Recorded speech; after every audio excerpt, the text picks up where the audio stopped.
Sometimes I feel like we're like a live news station, and it's like 3, 2, 1. Okay, action tonight on the 10 o'clock news. It feels like that when we go in. But how are you find people doing today? Good evening, all. Good evening. Okay. We have the Don Cornelius of YouTube presenting Mr. Namdi. We've got the NGS3 Professor VJ, and we've got the delightful and youthful views of Miss Ade Lane, who's new to the scene. Yes. Good evening, folks. And then we can't forget Mr. New Jack Swing, Afrobeat connoisseur, DJ Stevie Street. Yes. We saw your set. How was doing the set at the record store? I had a lot of fun. A lot of fun. It's only for half an hour, but just to play records that you love to 3 people in a record shop, why not? Why not? It was great fun. But you know what? Have you seen the? That's lovely. Have you seen the? No Christopher in the background. Oh, well, I've got Christopher. Have you seen the? There's this French record store that plays a lot of soulful music, and they had Junior that showed up and was singing one of his classics and stuff. Oh, I saw that. Yeah, so good. They do really well with Big Daddy Kane. What did you say, VJ? I think there was Big Daddy Kane was in a record store with Junior, and he was just saying that Junior's voice sounds exactly the same. Yeah, I saw the video from the French shop. I mean, they just constantly play soulful music and people sing along and stuff, which is amazing. Is it nice? Christopher Boyd? Welcome, NMAC. NMAC is, if we're having a star for, community member of the year, NMAC would be top of that list because he takes his list serious as well. And bonjour, Miss Savagnon, out up in France. Welcome. All right. Any music news before we get into this Christopher Williams album? Anna, welcome. Happy Sunday to you. VJ, any music news that you'd want to? Anything from the music world this week? I've bought some more music. It's like saying I had breakfast this morning. I'm sure you all absolutely stunned. It's like saying I had breakfast. Absolutely stunned that I bought more music. Goodness. Exactly. No, I got some good bits, and I didn't realize I had. I already had a copy of Christopher Williams' "Come Go With Me," so I ended up getting a second copy, and nobody needs 2 copies of that, so that's a little irritating. And in other music news, I have been cataloging everything that I have on Discogs properly, so I want to make sure that I don't make that mistake again. That's everything, nothing else. But I've been having fun doing that. Just my stuff, really. Anna's out in Atlanta, Georgia. Welcome, G. Miley. Welcome. Music tips and reviews with JG. Welcome. I didn't get to hear the whole album, but loved All I See and Dreaming. Brooklyn Love Podcast. Brooklyn, we haven't seen you in a while. Glad to see you this evening. A day. Any music news? Anything to bring this from the past week? Well, in new music news, Cardi B has just released her album, and she has a feature with the iconic Janet Jackson. I know a lot of people thought that Janet would actually sing a verse or do something, but it's just very reminiscent, and it has just Future Principal or a remixed version in the background. But she's been doing really good with this press run. So it's terrible. Say it. It's terrible. She's ruined it.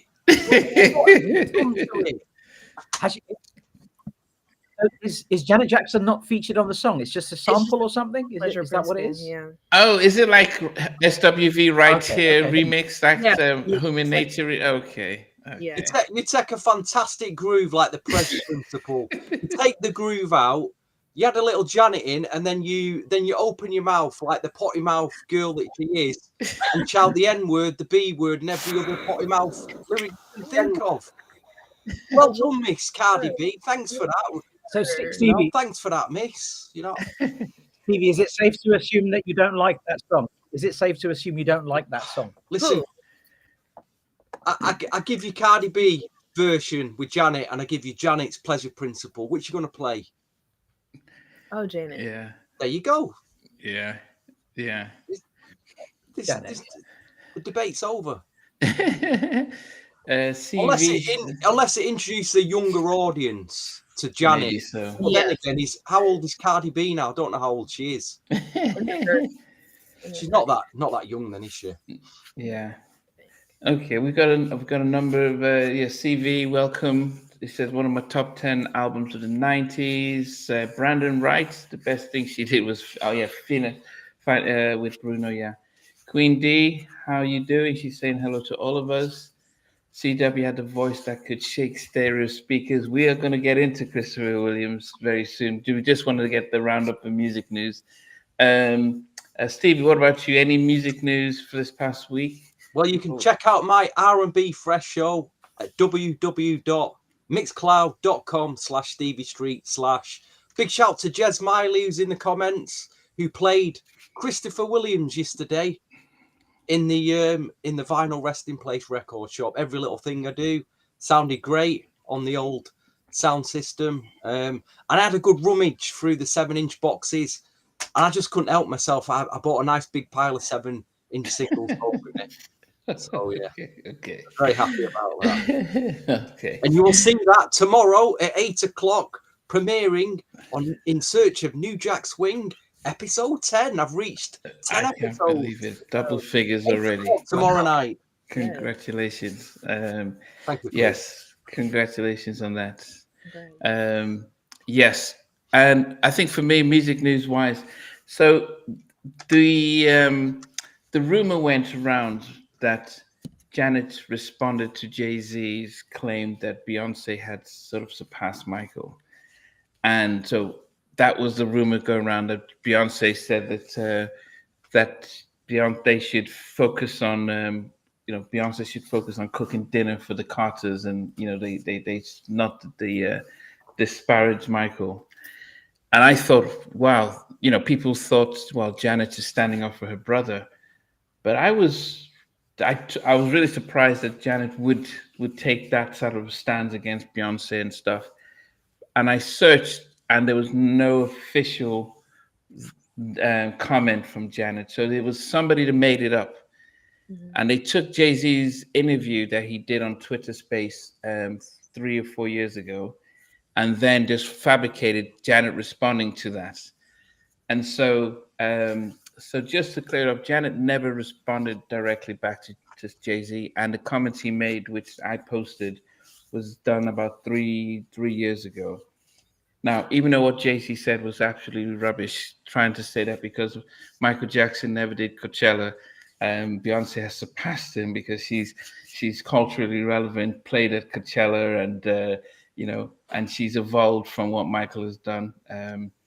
And unfortunately, there was, I would say, 99% of the people who have listened to that have not agreed with that. And unfortunately, Beyonce has always been a big fan and student of Michael, and she probably would never, I do not believe she herself would ever make that claim or believe that. Neither would Chris Brown. I mean, there's taken from somebody, and there is surpassing.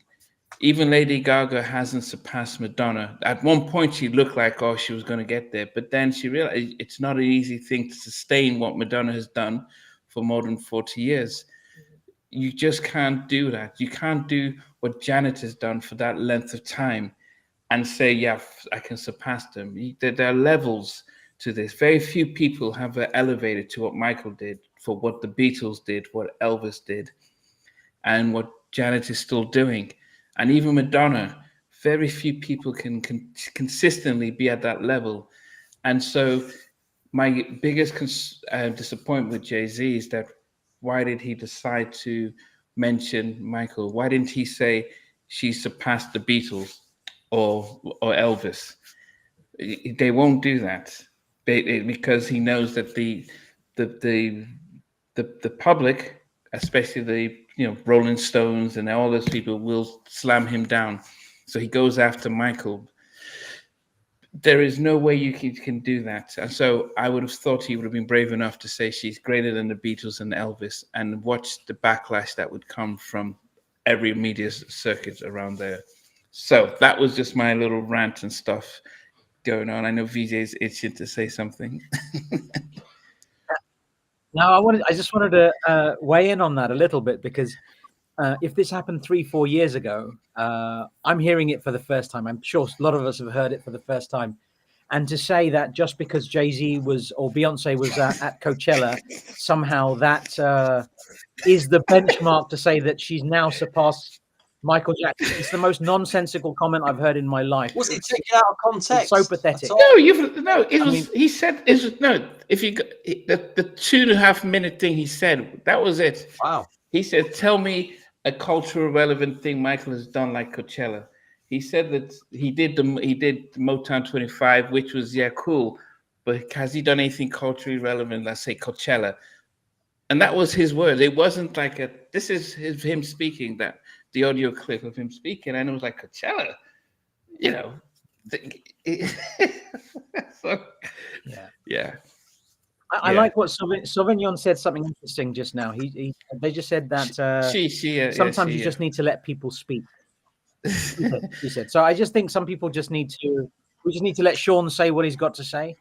But it's absolute nonsense just because somebody's been to Coachella. Has Beyonce done the Super Bowl halftime?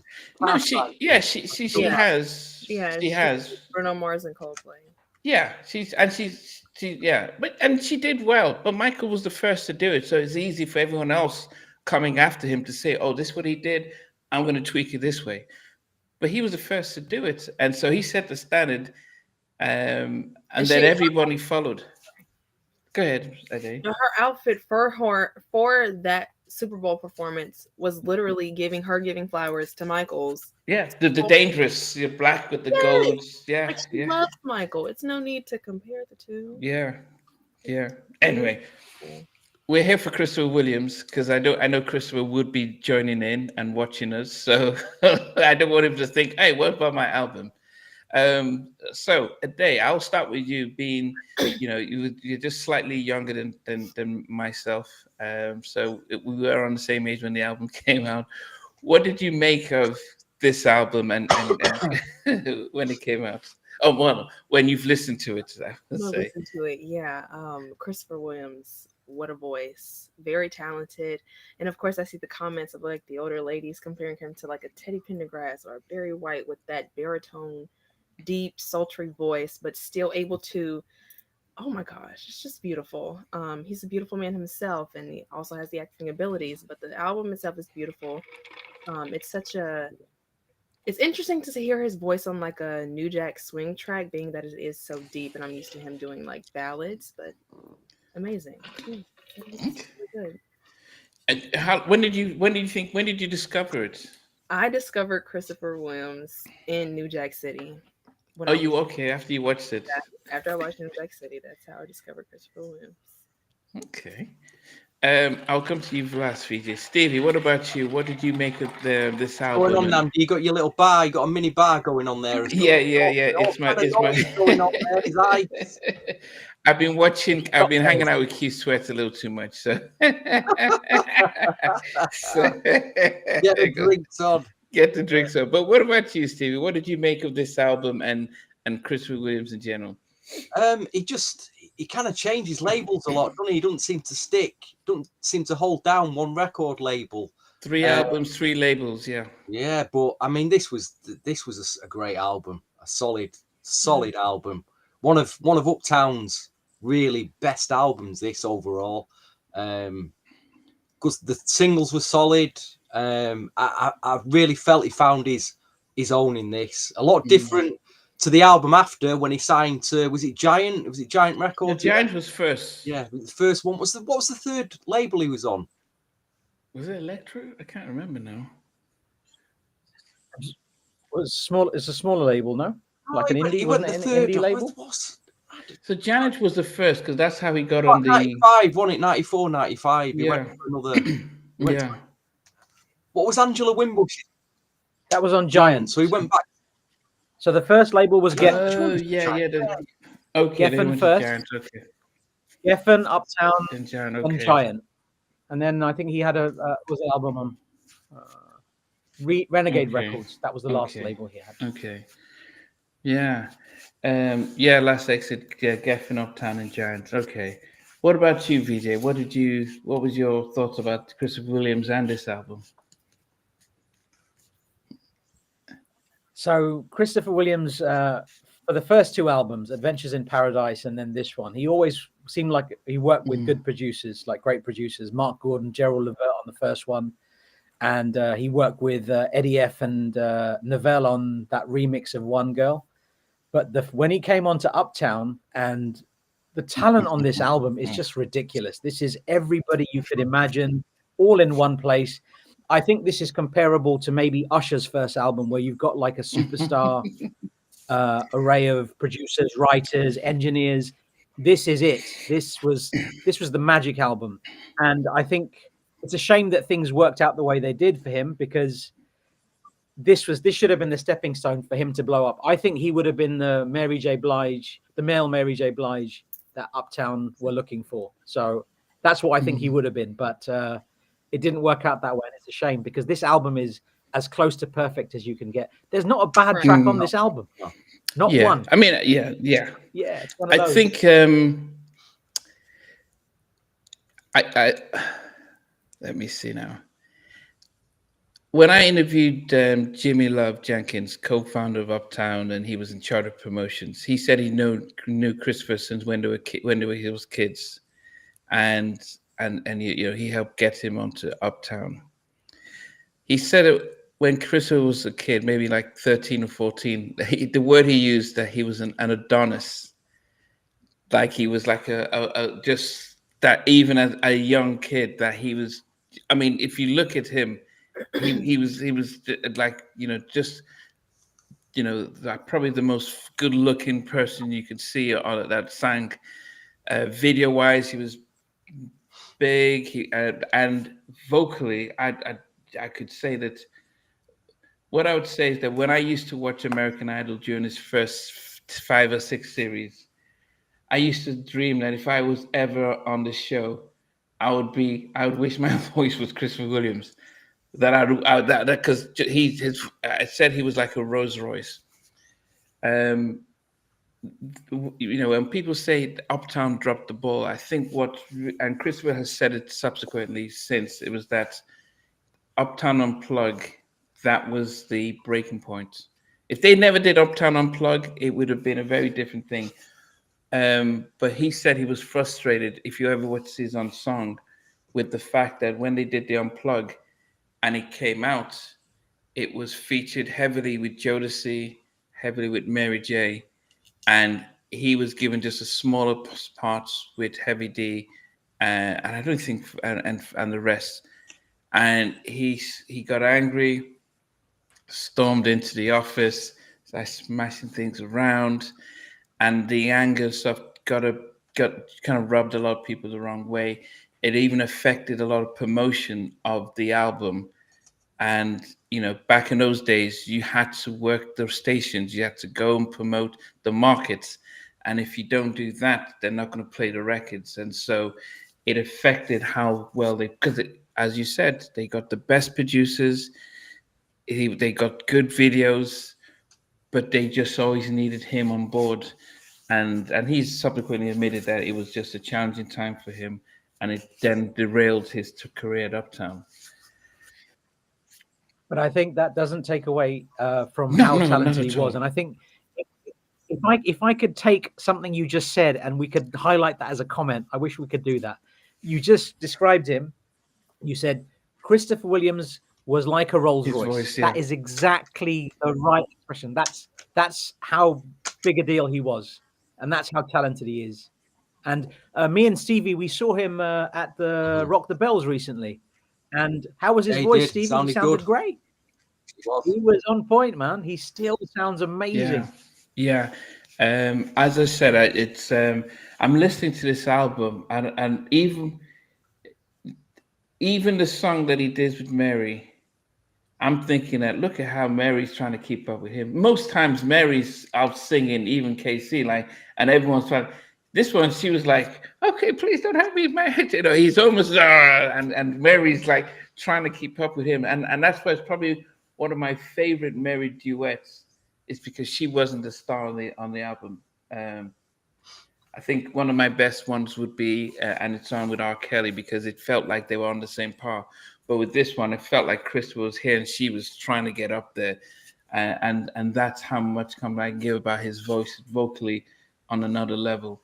And these were, it was a long album. I would say that it was probably over 60 minutes because it had 4 to 5 minute tracks. And as you said, not many people do remember Usher's debut album, probably one of R&B's best debut albums, which doesn't get a mention. So it's good that you brought that up, VJ. And there's a couple of points there by Zach. He mentioned that during the making of this album, Christopher Williams created something with Kiama Griffin and Ike Lee, CK Blunt Productions. And they had, what was it, 1, 2, 3? That was the name of the group, right, Stevie? 1, 2, 3, was it? Fantastic. They had a single called Love Me Right. And if Nesto Velasquez was dropped because of this album, that's sad, because Nesto was also a very talented artist on Uptown Records, another great singer. But I didn't know that was the reason why. What year was the Jazzy Jeff and Fresh Prince feature that he did? And what 93. Year was the Full Swing Effect track that he featured on as well? They were on Giant as well, weren't they? Yeah, FS Effect. Oh, that was the same year as this then. So he was busy, not only in his album, but he was doing features as well. So to keep him busy. Yeah. So as I said, it's he's still singing. And he had a health scare during the just after during the lockdown. He was in the coma for a while, but he pulled through. And yes, he's still singing. And he's just recently signed with a record label called SRS. And they signed people like Shaka Khan. I think Tweeter just signed with them. I think Johnny Gill signed with them. So they're signing. Kwame signed with them. So they're it's like a little independent record label that has a distribution deal with Universal. Angie Stone was signed with them before she passed, even Kiki Wyatt. So he's just signed with them, and so he's expected to release some new music soon. But do you know what album? That's disappeared now.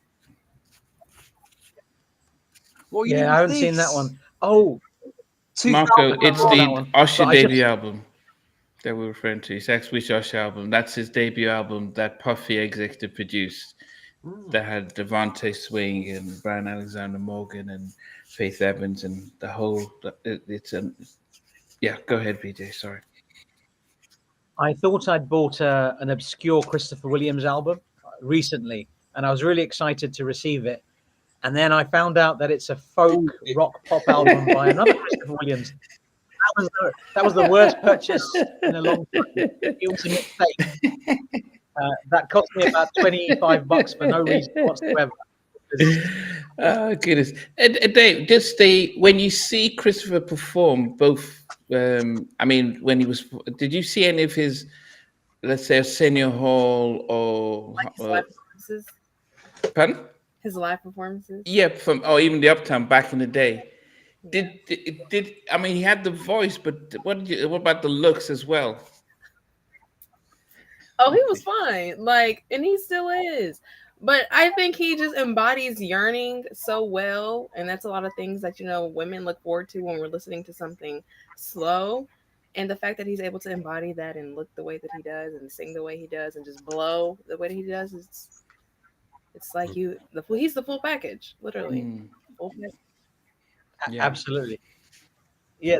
But all of my sister, my cousin, all my female cousins, all of my female friends fancied Christopher Williams. So for every single one of them, not one person didn't fancy Christopher Williams. Yeah, I mean, Yeah. yeah, very few. Some guys have all the luck, eh? Yeah, well, he had. Yeah, they do. They can sing. Yeah, They look I mean, good, there were very got few everything. attractive male singers back in the day. I mean, tell me who else. What? I'm trying to think. Very few, very Okay, who was- few. Yeah, tell me who else. Like, I mean, I'm just. like Good Tevin looking. They must be. Okay, No, sorry, group okay, of community. Tevin Campbell's a kid. I'm talking about from the 90s. Come on, I'm Probably thinking. most of the gay singers. No, but who are we saying? Who's a A lot of my female friends, they liked Teddy Riley. They thought Teddy okay, Riley was very good looking. I love Teddy. Teddy's a great I'm not producer. asking- I'm talking about asking about looks. I'm talking about looks. Brian Look at Christmas. Huh? Dallas Austin was Who? popular. Brian, that's good. Dallas I'm Austin. talking about looks. You're talking about Dallas. What about No, I'm talking about all look. them I'm ladies talking- that were throwing the drawers at him? And R. Kelly. Dare I say that guy's name? No, but they were not. Look, we could when we talk about females, it's very easy to look at Pebbles, look at a Beyonce. I mean, women, it was very much you've got the looks, and we throw you out there. With men, it wasn't the same. I'll be sure there. Yeah, was. they've mentioned. Yeah, I'll be good one. sure. I'll be People sure. thought they were cousins. Chris had that light skin privilege.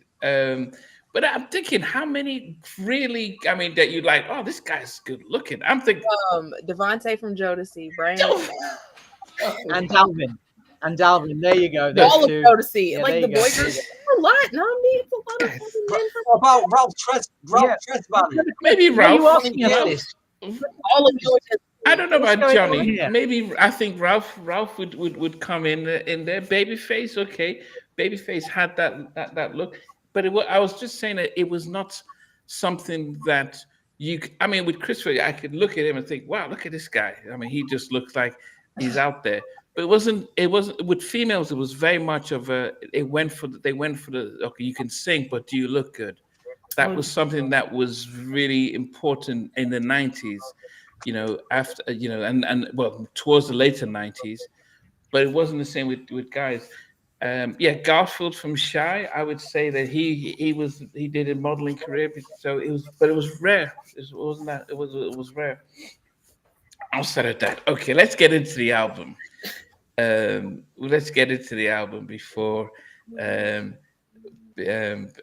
Before we start arguing on, and maybe someone will pull up some obscure person and stuff like that. But Stevie, there were 12 songs on this album, and I would almost guarantee that we're not going to have the same number one.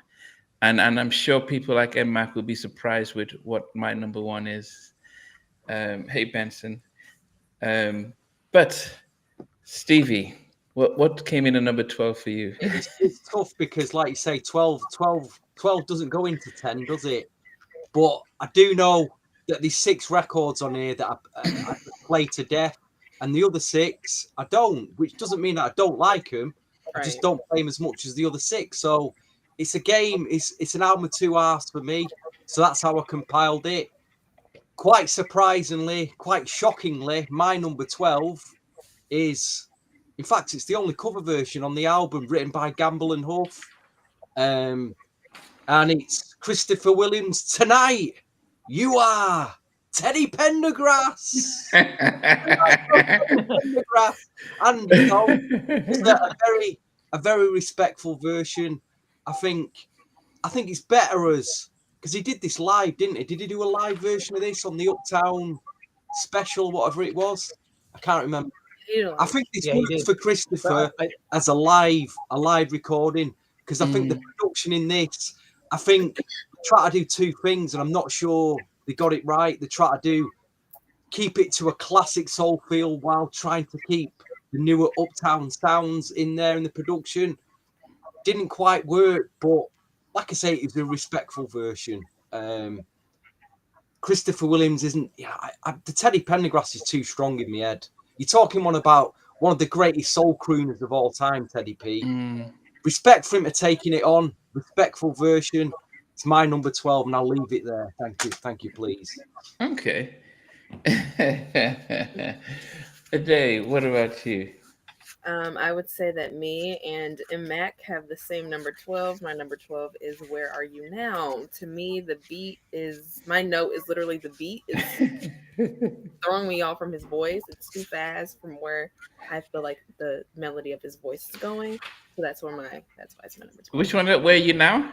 Yeah, Where Are You Now? Where are you now? Dum, That's the one with dum, that. dum, That dum, dum, that dum, dum. I don't know what sound it Where is. are you now? Yeah, yeah.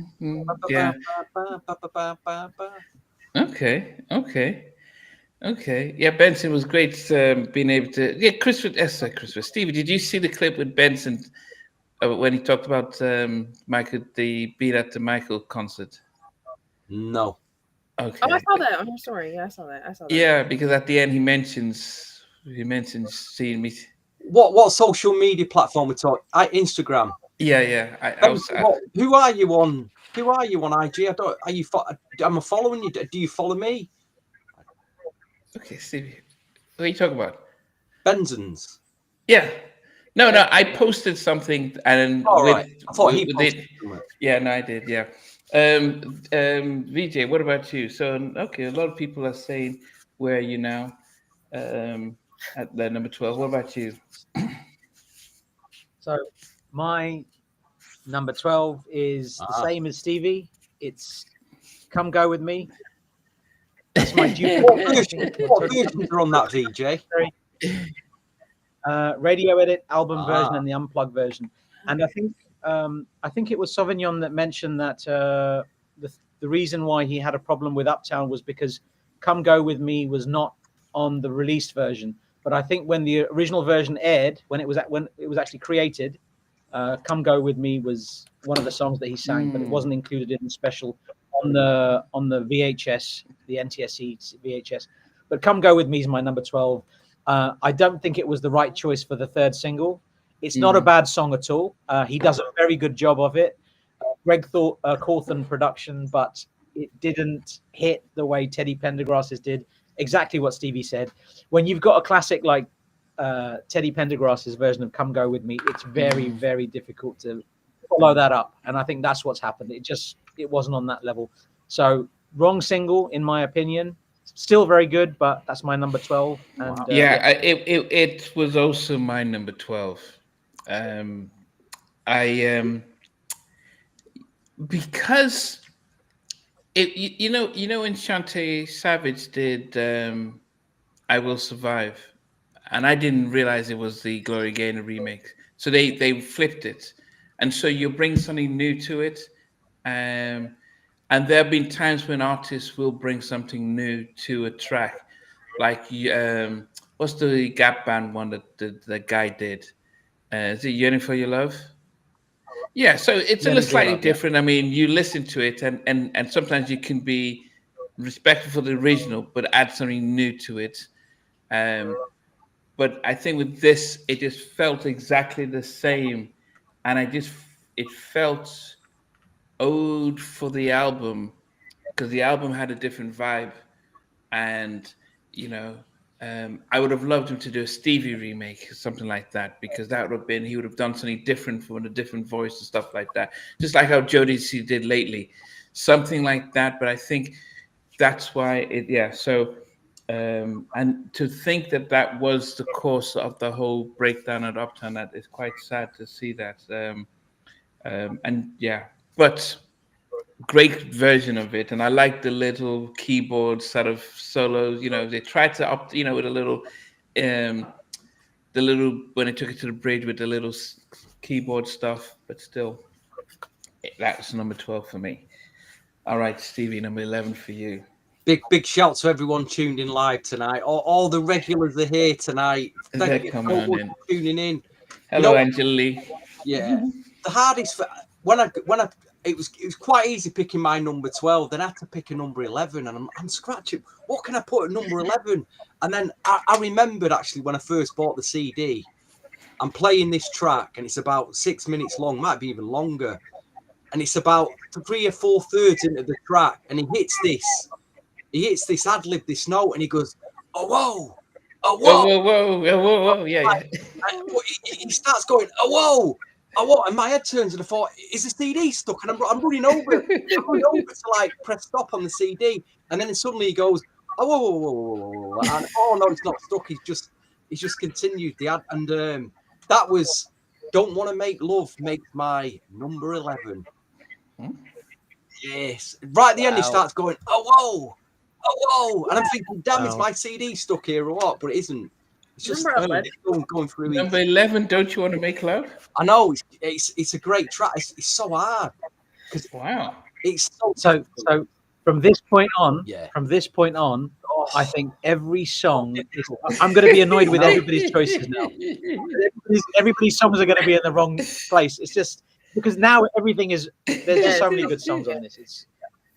I can't believe you put that at number 11, Steve. I know. I can't believe it. Don't you want to make love tonight? Crystal Johnson.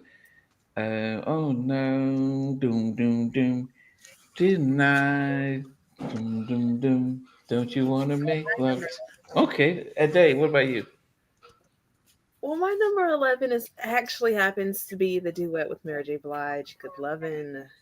Wow. Okay, why is that? I just would have never expected to hear their voices. I think, in my opinion, they flow together, maybe just not to my highest liking. Okay. Which is your favorite duet with the Mary has done? Casey, "If Loving You Is All That I Had to Do, I Don't Want to Do Anything Else." Yeah. I thought it was a good, but I didn't like the production of it. Go ahead, but VJ liked it. Yeah, I didn't like the production. No, I was just going to say, what you said about "Good Loving" is interesting because I didn't like it when I first heard it either. Just the way you've said what you've said, I agree with. That's exactly how I felt about it at the time. But listening to it now, it sounds really amazing. Maybe I need to listen to it more. My older version agrees with you. My younger version of me agrees with you.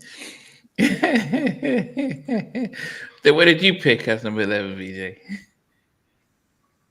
My number 11 was, surprisingly, and I'm going to feel bad about every choice now, "Changes" was my number 11.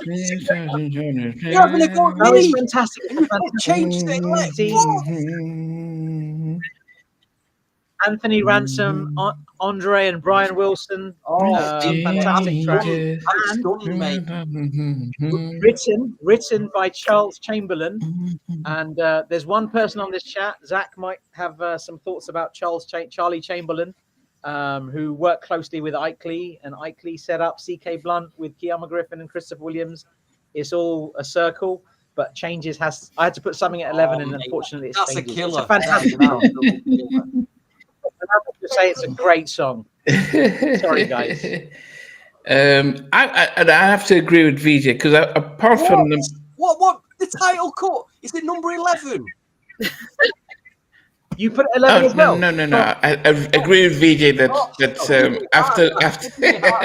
after top 11, after the top 11 were quite challenging because they were really good songs. So because when I ranked them, I'm like, oh my goodness, I can't believe it's at number 10 or number 11 or number 9. But I realized the ones I put in front were even better. So at first this was supposed to be higher up, but then but by the time I had to put all the others in, it got to number 11, and it had Horace Brown doing backing vocals here. Also had the Gap Band nephews, Brian and Andre Wilson, on there.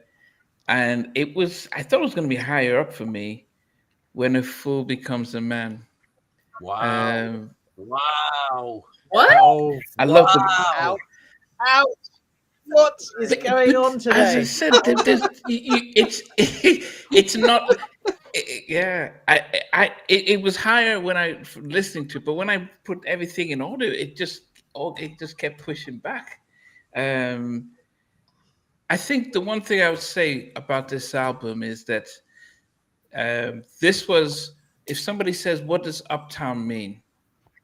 Uptown was about, the styling and the stuff, but the backing vocals, background vocals, define what Uptown is and this album had some of the great background vocals. So all the tracks you had either male or females on there, and even when a fool becomes a man, you can hear the background vocals playing an important part in the production. But yes, I need some Remy Night. Emma, I would say that it's almost impossible because they're all great tracks on this album. So whether I put it at number 11 or put it at number 3, it is really hard. Yeah. So Stevie, what's number 10 for you? Miss B, or is it? I don't know if that's Miss or Mr. B, says I may be a minority here. I hate changes. It's my breakup with my high school love. I don't think you hate the track. I think it cuts you deep because you had a breakup. Because that track does cut you deep. No, Get you there, doesn't it? Yeah, if you've broken up with somebody, I get that. That makes sense. Look at our friend in Mac.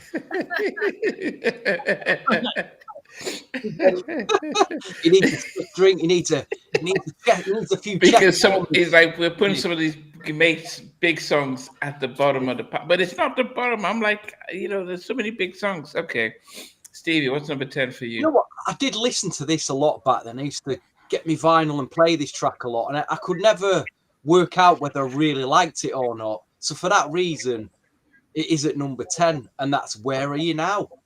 Where are you now? Has he got, what's that? Is it a harmonica?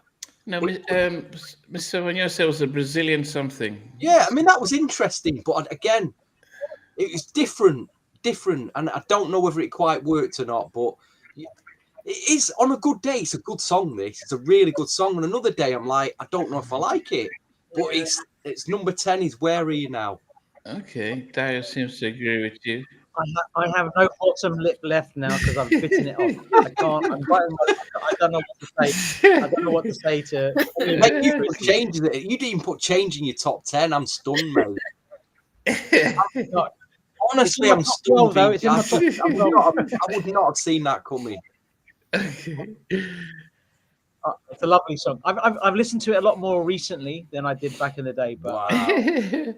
Dave, what did you get for number 9? Number 10, we're on. 10. Oh, number 10. My number 10 is Come Go With Me. Now, I think y'all said something really good about how it literally sounds the same. Whether it's you hear like an Intro's Ribbon in the Sky versus Stevie Wonder, or like a Tony Thompson, Sherry or Moore versus Stevie Wonder's, they added something different, and his sounds the exact same. I'm like, is this Teddy or is this Christopher? Because they just sound so much alike on this record, but still a good one though. I think he did really good. No, but you are right that I think that's what I felt like. I was just listening to him singing the same way, the same style, and no change.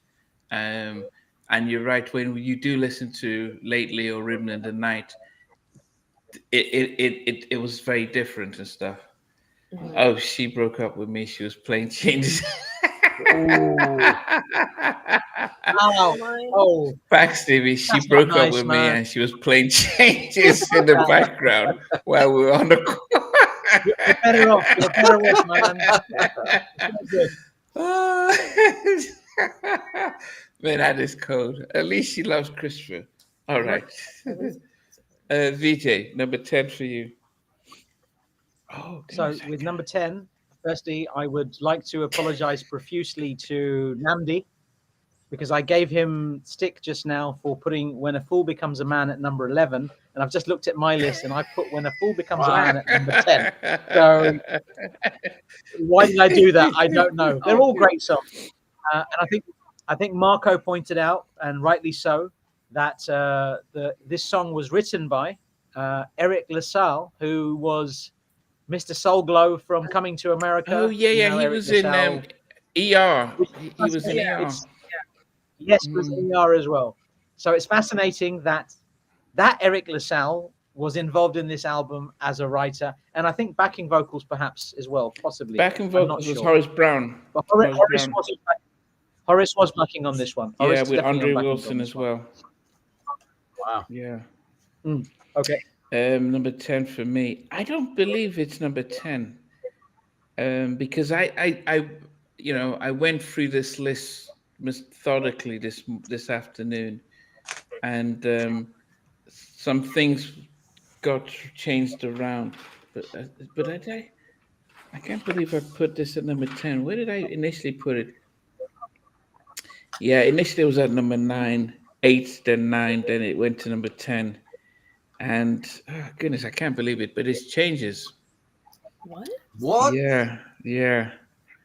And I loved it. I loved the song initially. How could you, Nancy? How I could you? think it's hard because, as I said, I've gone through the album and it's like, I mean, look, everyone knows one of my top 5 songs ever is on this album, but people might be surprised where it's placed on the list today.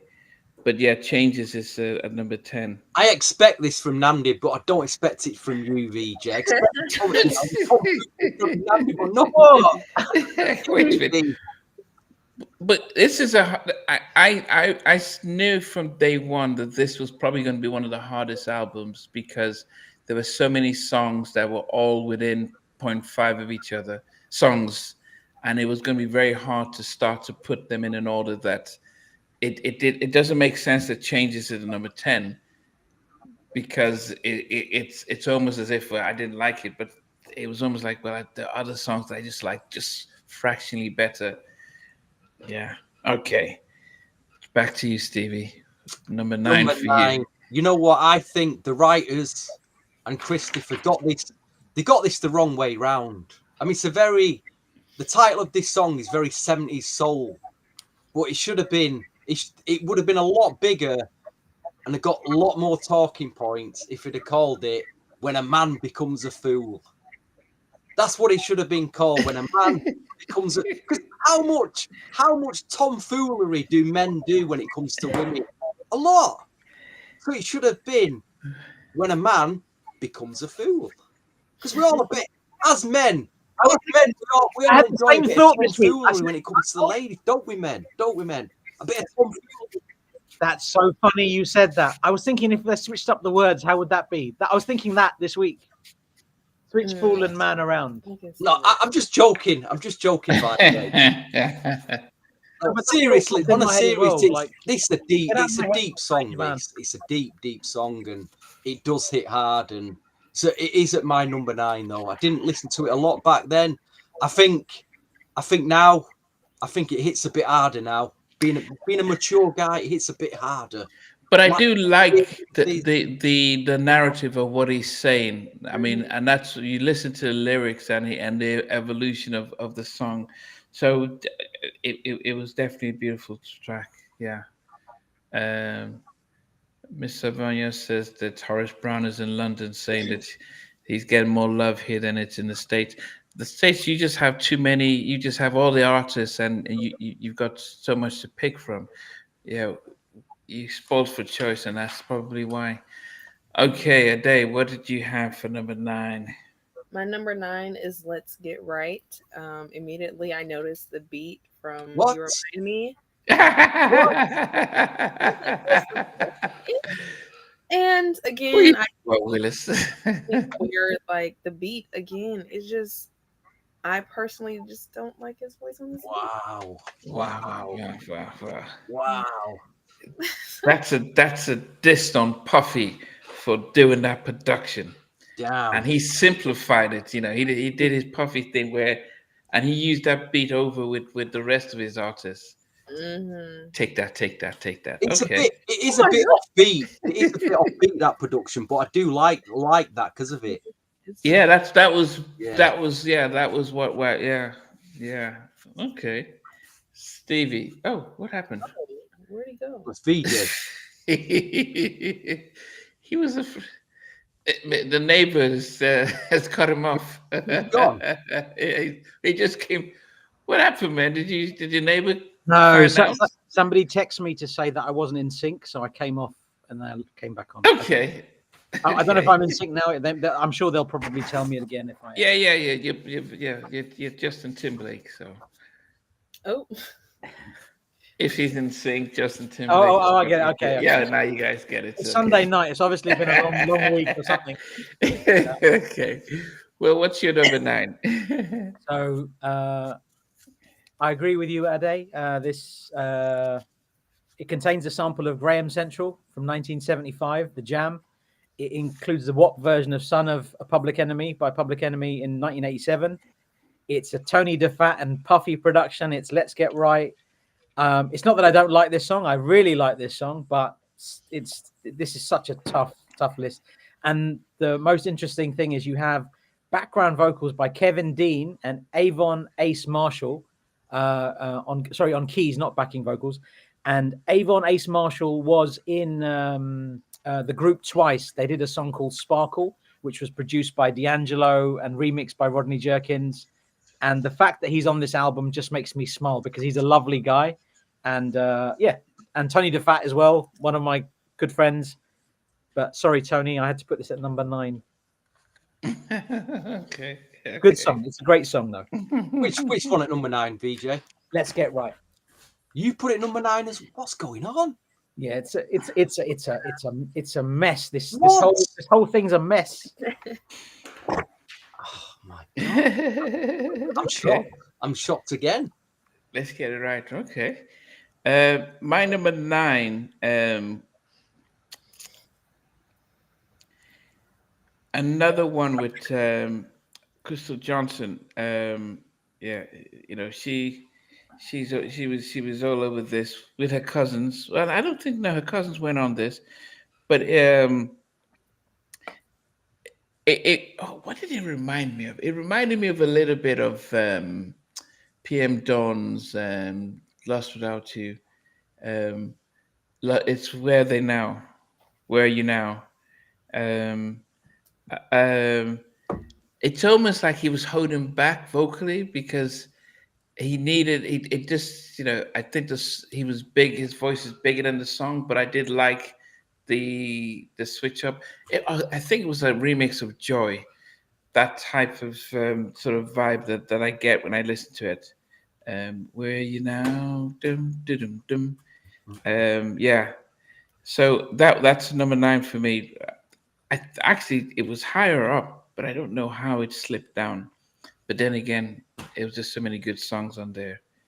So who else has had it already in the list? I have. Where Are You Now? That was my number 12. That's it. Oh, okay. You put it at 12. Okay. Yes, number 9 for me. You're going to be shocked where I've put it then, guys. 12 your top 3. Stevie, what did you get for number 8? A record that I didn't listen to a lot back then. I wasn't too fussed about it, but something VJ said before, it sounds a lot better now. And I realised, it does. It kind of, it stood the test of time quite well, but Good Loving with Mary J is at number 8. Sounds a lot better now. I'll probably listen to this a bit more. So I've managed to, it's gone, just after when a man becomes a fool and Where Are You Now, but Good Loving at number 8. Okay. But if you consider all the tracks on Mary J. Blige, the strength of all her songs on a debut album, and she's doing a duet with Christopher, could have been better, I suppose. That was my thought at the time. Yeah, exactly. I'm being overcritical though. No, we were spoiled for choice at the time. That's what it does sound really good now, doesn't it? It sounds amazing. Good Loving's such a good song, man. Wow. Yes. Okay. So, Dave. Number 8. My number 8 is Changes. I wish, now looking back, I wish I would have put it higher, but I think on my list is a good spot as to what songs of his spoke to me more than others. So number 8. Okay. What? Yeah. I mean, as I said, it is strange when the title track when they do have a title track, because sometimes you expect it to be like how Michael Thriller and Bad and stuff. But I'd like, but sometimes title track like The Future, it was probably one of the worst title tracks for an album, a song that had a title track. All right, VJ. What are we on? Number 8. So, same as Stevie. My number 8 is Good Loving with Mary J. Blige, sampled in one song by All Star Junior, Conversation with the Streets. I love that there's a Three Boys from Newark production with all of the Three Boys on the production duties. Kiama Griffin and Christopher Williams wrote this. Omega Lauther was on backings. Don't hear enough of them, but very good backing vocals. And I like this song a lot more now than I did back then. This was such a disposable track back then, and maybe arguably my least listened to song at the time, but it's solid. It's a really solid track, and I didn't give it the credit it deserved at the time. Yeah. So as I get older, I'll love it more. Yeah, that's it. Yeah, I would say it's a full house with Good Loving. At first, I didn't. At first I thought Mary doesn't do duets very well in her early days, and I do stand by that. I didn't think she felt comfortable doing this. It just didn't. The chemistry wasn't there because his voice is much stronger, and I don't think she could keep up. I'd wonder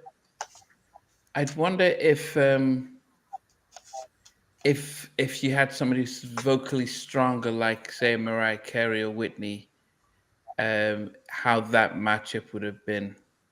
I think Mary Street and Christopher just had too powerful voice, and I think that's why I like when she did "And It's On" with R. Kelly, because I think he wrote and produced it, and he got that soulful part.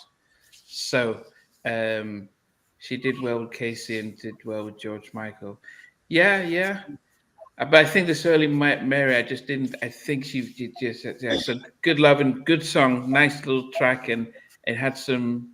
I liked the production better than I liked the one that she had on the "Is Loving You Is All That I Want to Do." I thought that they were trying to do the David Foster type of ballad in that one, but I thought this one was more uptownish, if that is ever a word.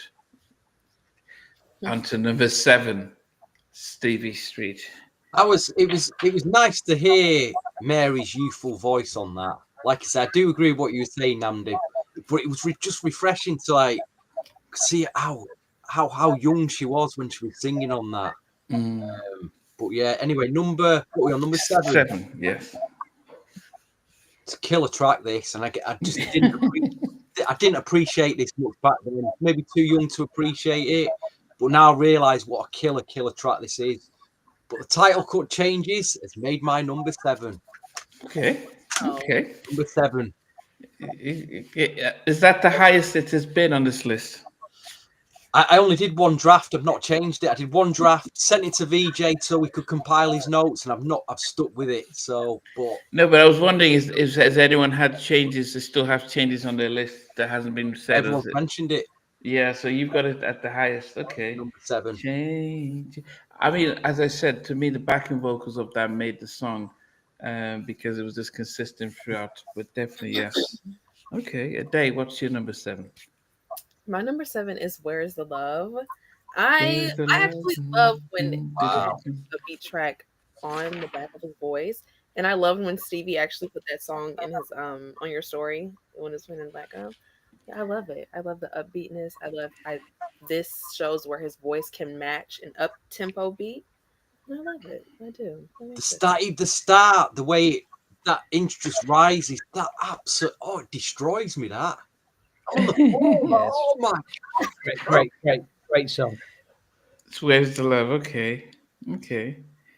Who's singing on that? On backing? Who's? It doesn't sound like Horace Brown. Kenny Green. It doesn't even sound like Kenny Green. Of intro? Kenny Green from intro. Yeah, he's on. Yeah, because it's produced by. It was an Untouchable. Yeah, he sounds amazing on that. Different. Kenny Green, Christopher Williams together. Christopher Williams and intro together at the same time is just. Yeah, Kenny co-wrote it. Where is the love that you have? And you've got a number 7 today. What are you doing tonight? I'm sorry. It'll get higher. Oh my gosh. My number 7 is produced by Soul Convention, and I'm so excited that they had at least one song on here. It's Don't You Want to Love. It's sampled in 3 Max by All Star, featuring a guy called Babyface Ray. That's an awful sampled song. I will never be listening to that ever again, intentionally. But it was sampled in that. It's written by Corey Rooney, Joseph E. Kelly, Nathan Payne. And the fact that Corey Rooney from Menagerie is on backings as well as on production duties makes this a magical song. Don't You Want to Love is a brilliant song, but unfortunately I can't put it any higher. It's absolutely stunning. It's a stunning song. So I'm gutted that it's so low. Wow. Don't You Want to Make Love? That's yours? Don't You Want to Make Love is yours? Yeah, Don't You Want to Love? Yeah, that's my number 7. So hold on. Based on that reaction, I think you've put it higher, haven't you? Yeah, Dave tends to give away. She does give away some jewels. We'll get there. I'm sure we will get there. Goodness. My number 7 is I'm just looking at so throughout this album we got the Andre Wilson and Brian Wilson from the Nephews of the Gap Band, or the the kids from the Gap Band, on a lot of the backing vocals. So they must have just, with Crystal, their cousin, just been around the whole making of this album. And we've got Dal Pearson, who was a producer under Jimmy Love Jenkins, doing some of the also co-production here. But this was one of my favorite slow jams on this album. And, you know, he didn't actually say it once or twice. He had to say it 3 times. Please, please, please, when you come back to me, with Mr. DeVante Swing. Nice little, it was, I think this is where his voice is at its best, when he's singing and begging. But it can be intimidating when he's begging you, come back to Christopher. Okay. It's such a powerful, even me, I was listening to it, said, okay, where should,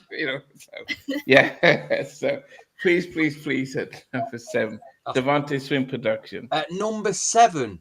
Hey. Number 7. At number 7. Oh, dearie me. You think that's bad? You've got to love my number 6. I'm getting a yellow card for sure. You've already got one. You've already got one for changes, mate. I'm getting sent off. You're gonna have to send me home. Oh, I am home. Yeah. Never mind. Yeah. So what'll happen is we'll put people in the sin bin. You can't listen to your Christmas album for a whole year. You're not allowed to listen to it. Derek says that Christopher Williams reminded him of 90s version of Colonel Abrams. Wow, that's interesting. Like a fool, I'm singing to Cruz. I'm trapped. It's the authority in the vocals. Dum dum dum dum dum dum. That's a great comparison. What a great comparison by Derek there. I've never thought of that. That's a really interesting comparison. Yeah. Isn't it? Okay. Mr. Venio, where's the love at number 6? Stevie, what's the number 6 for you? We'll get like I say, we're into the second half of the album now, and any of these 6 on any given day could be number 1 for me. They're all for me the most 6 tracks to listen to. They're all killers, absolute killers, no fillers.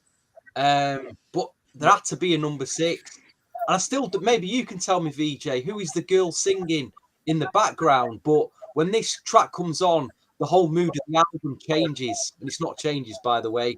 But I've gone with Let's Get Right at number 6. And I love the beat. And it doesn't say who the girl is singing.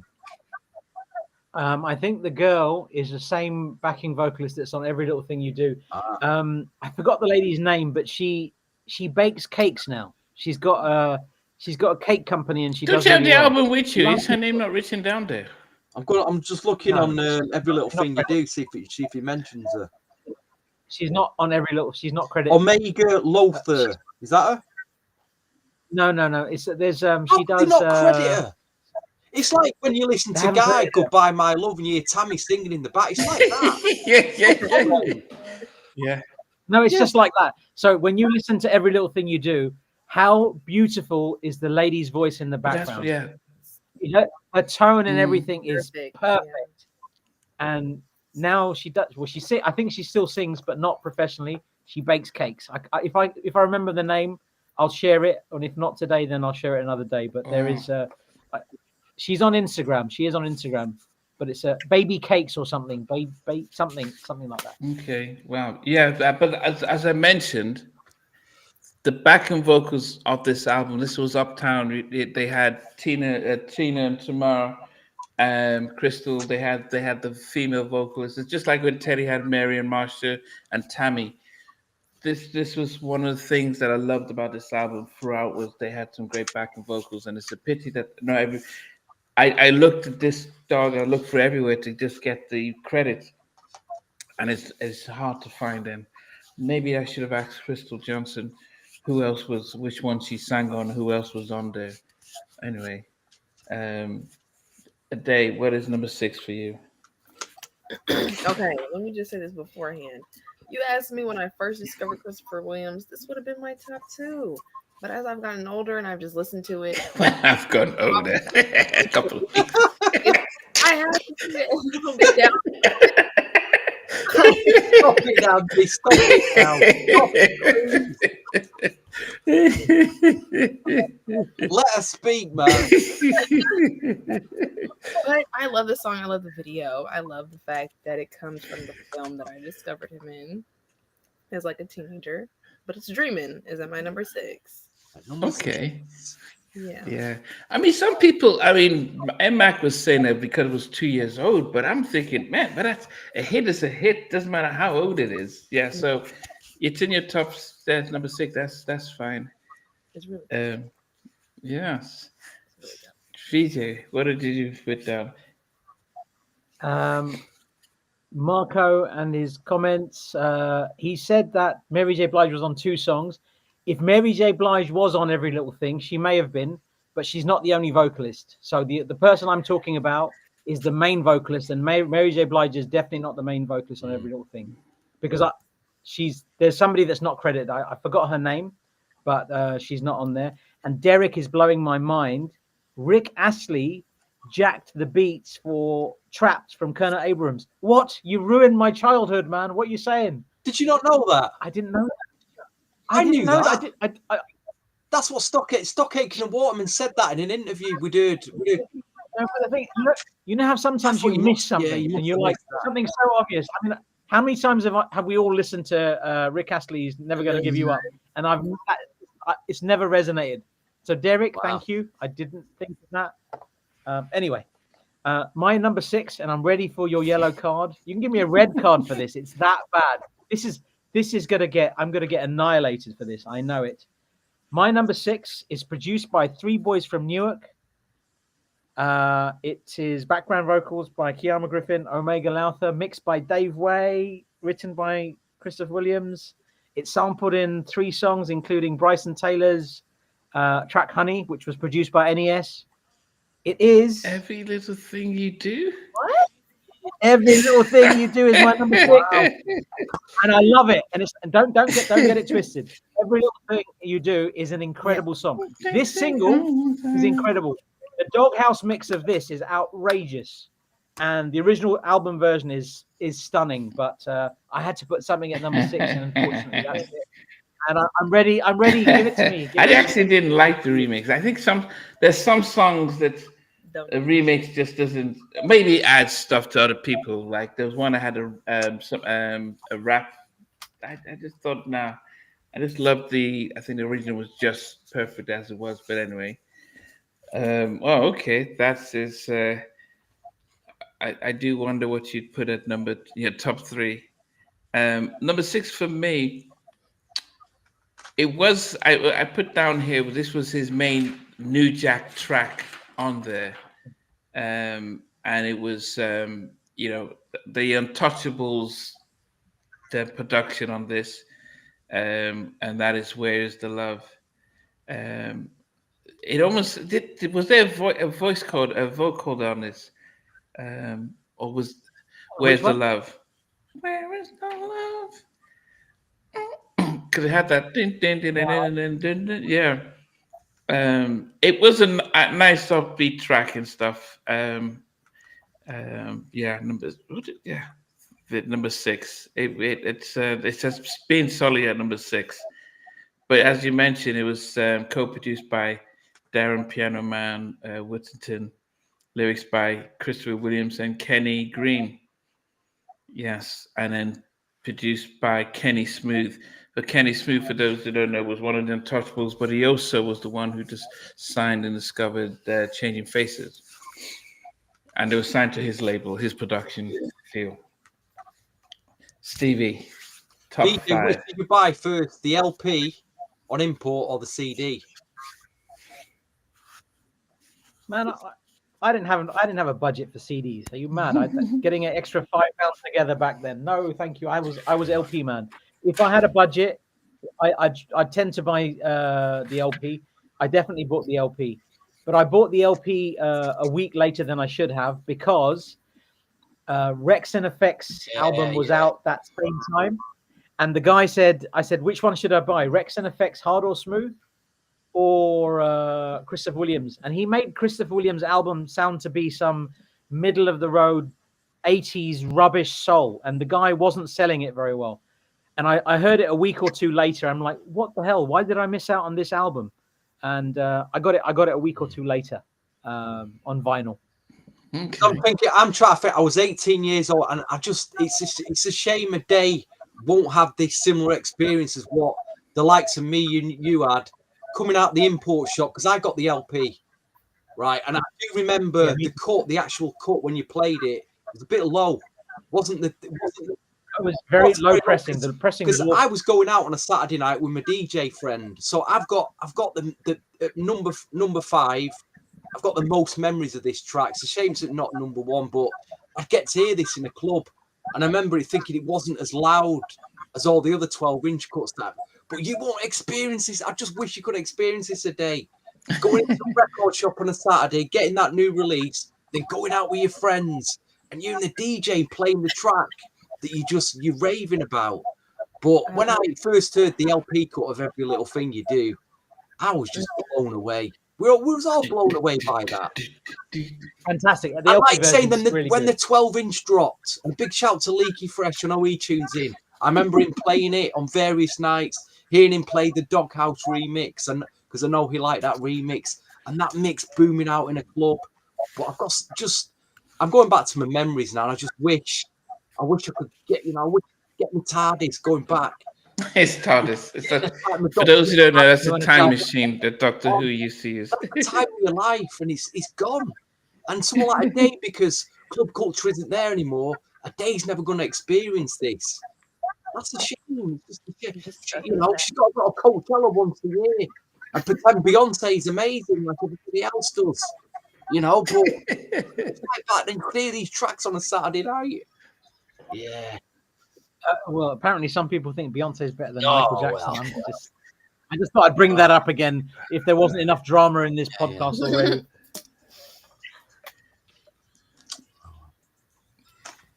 Okay. Dave, what's your number 5, please? My number 5 is When a Fool Becomes a Man. Oh wow, it got that high up. I love his ballads more than his like uppity stuff, which is crazy. Being that something anyway. But yeah, I love When a Fool Becomes a Man, righting his wrongs with his lady, I'm guessing, the one who's pleading and begging to this whole album. His voice fits it. Yeah, but as you said, it's lyrically, it's one of the. Yeah. It was really good because you can follow through the story and stuff. Mm-hmm. Yes. Okay. Miss Savignon says she loved the video for Everything You Do. The 90s choreography. Right. Then Uptown had Fatima and Big Les, and they knew how to do those videos. Yes. All right, VJ, number 5 for you. So you guys have already put this in like much, much lower. And I put this in because at number 5, because it's a song that made me feel a particular way when I heard it. This song was going to be a single, It was considered as a single. It was considered for single contention at some point for Uptown MCA, because this made its way onto several MCA compilations. It's produced by the Hitmakers and Kevin Dean. I want to mention Kevin Dean again because Kevin Dean is an incredible producer, incredible musician. Listen to his read up on his production list. He's done so much work. This song was written by Case. Respect to Case for creating this gem of a track, and Jimmy Maines.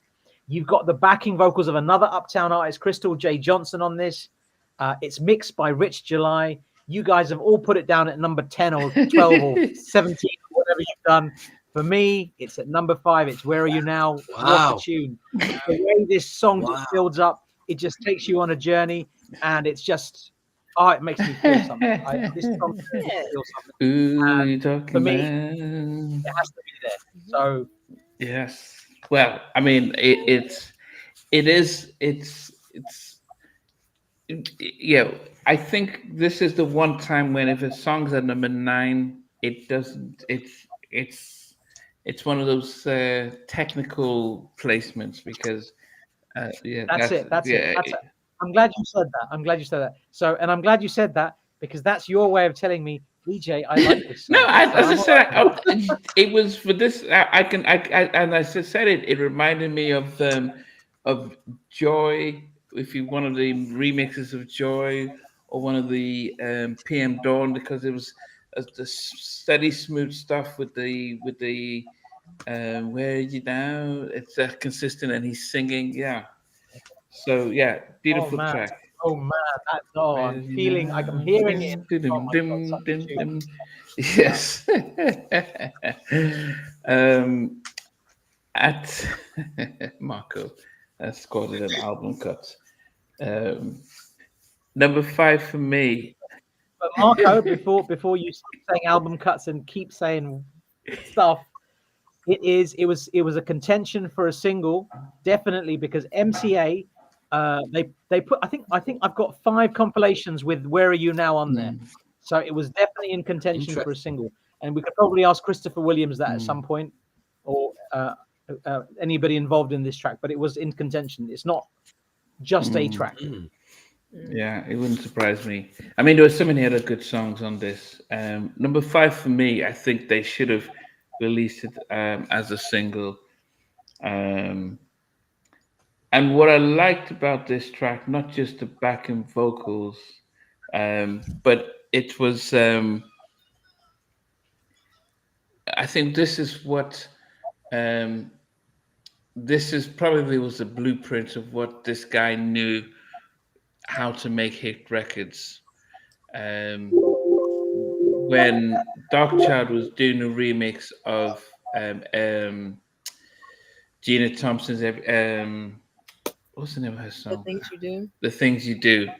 And he was going to church and this guy just says, no, too simple, too much. Just use 3 chords. That's all you want, because that's what people remember. And what Puffy with Tony the Fats did on Let's Get It Right. You know, you have the female vocalist, let's get right. And then the drum beat, just simple drum beat. That's what Puffy was known for, simplifying the track. So you've got something familiar. You've got the voice, Christopher singing and wailing and everything. You got the little female that's constantly let's get right, and just the beats. It had to make my top 5, and Let's Get It Right. Let's get it right. Yeah, and this is Puffy coming. This is 92. He was doing the Mary stuff. Yeah. So that's my number 5. And I love that you put it at number 5. Let's Get Right. Like where did I put it? I put it at number 9. And it's just like what you said. Like they're just placeholders. You can put it anywhere and it's not a bad choice. Let's Get Right. Such a good song. And I just like Good Loving. I never listened to it so much back in the day, because it was meant to have a particular tone and it didn't quite hit at the time. I don't know why. But again, as we talked about earlier, we were spoiled for choice. Yeah, so it's all technical here for me. Stevie, what's your number 4? I think this track is the closest to being out of the Uptown sessions on this album, closest to being an actual swing beat track because it's got that stabbing lately bass, that din din din little little din din din din little, and obviously it's got Kenny Green that doesn't sound like Kenny Green on the track, but like you say, the way it starts, that rise at the start, that I was like, oh my, I knew what was coming. I just knew what was coming, and then it drops in, and then they both start singing. But where is the love? Where is the love? Love that you had for me. Yes, I'll take that all day. Number 4, killer track, absolute killer track. Yeah, I keep. I don't. Despite that, the night of Tony's Fab probably came up with the whole stuff. Puffy's listed as a writer in there, but I'm sure when because I say even Darkchild would say that yes, that and what not just Darkchild, Phonetic as well as Herb Middleton, who were all part of the Hitmen, they would tell you that yes, Puffy would come in and say, you need to change it this way and change it that way, and it will make it a hit. So as much as these guys would probably do the groundwork and do the heavy lifting, I think the little cherry on the top did take it to another level and stuff. So yeah, I won't give him the Gene Griffin rant this evening because he knew how to. Uptown went downhill when Puffy left. So Kenny Smooth Corrigan produced the track. Kenny Smooth. Yeah, from the Oh Untouchables. my gosh. And don't forget Darren Piano Man Whittington. They were both of them did that. But geez, man, them days, mate. What a combo. What a combo. Yes, a day. Number 4, right? Yeah, number 4. I don't know if it's Uptown Records. I don't know if it's DeVante Swing behind the productions who just embodies yearning and just begging, so you say. But please, please, please, is my number 4.